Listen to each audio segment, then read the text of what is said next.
Halo semuanya, kali ini aku bakal review film dengan judul A Man Called Otto. Nah, film ini bikin aku mikir tentang kehidupan, kehilangan, dan bagaimana kita bisa bangkit lagi setelah jatuh. Nah, dari sisi psikologi, film ini juga menarik banget loh, karena banyak hal yang bisa kita kaitkan dengan perkembangan manusia. Nah, yuk kita bahas lebih dalam mengenai apa isi dari film ini dan apa kaitannya dengan psikologi perkembangan manusia.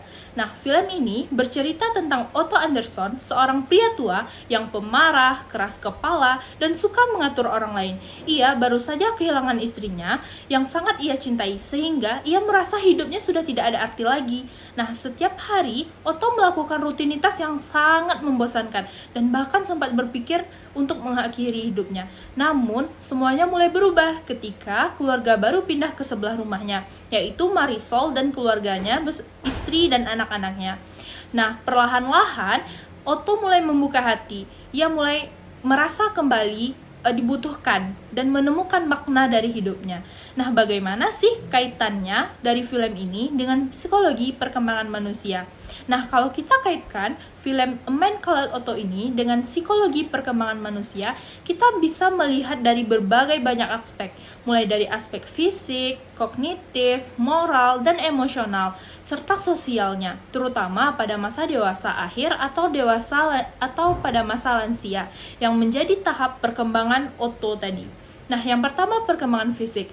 Nah, di sini Otto itu merasa bahwa di masa dewasa akhirnya atau di masa lansianya, Otto ini sudah berada di kondisi fisik yang mulai berkurang, kesehatan yang menurun. Nah, menurut teori Erik Erikson, pada tahap ini, individu itu menghadapi krisis antar integritas versus keputusan atau integrity versus despair. Yang awalnya, Otto ini merasa hidupnya tidak berarti, tapi setelah mengenal tetangganya, ia mulai menerima hidupnya dan mulai merasa berguna kembali. Kemudian yang kedua, yaitu ada perkembangan kognitif.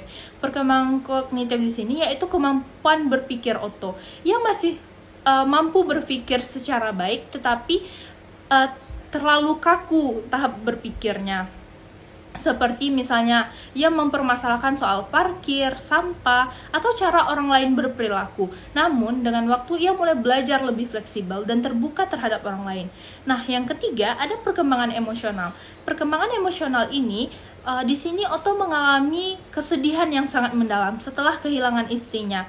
Nah, ia merasa mudah marah, tertutup, dan kemudian di akhirnya ia mulai merasa kembali adanya motivasi dari tetangganya. Dan yang keempat, yaitu ada perkembangan sosial, di mana Otto itu tidak mau berinteraksi dengan tetangga atau dengan orang-orang. Tetapi setelah adanya keluarga Marisol tadi, ia mulai kembali terhubung secara sosial, merasa dibutuhkan, dan mendapatkan kebahagiaan dari kedatangan keluarga Marisol tadi.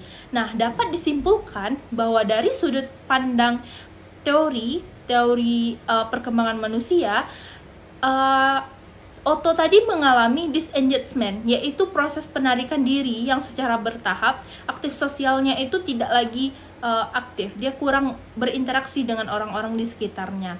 Menolak untuk berinteraksi, mudah marah, menolak bantuan orang lain karena ia merasa dunianya sudah berakhir bersama dengan kematian istrinya tadi. Namun, seiring berjalannya waktu dan hadirnya tetangga barunya tadi, Marisol dan keluarganya, Otto mulai kembali terlibat dalam kegiatan sosial, membantu orang lain, dan menemukan kembali makna di hidupnya. Nah, perubahan itu mencerminkan activity theory yang dimana ia telah kembali beraktivitas seperti biasanya, kembali bersosialisasi dengan tetangganya. Nah, banyak banget pelajaran yang kita dapat dari film ini ya. Oke, bye-bye teman-teman.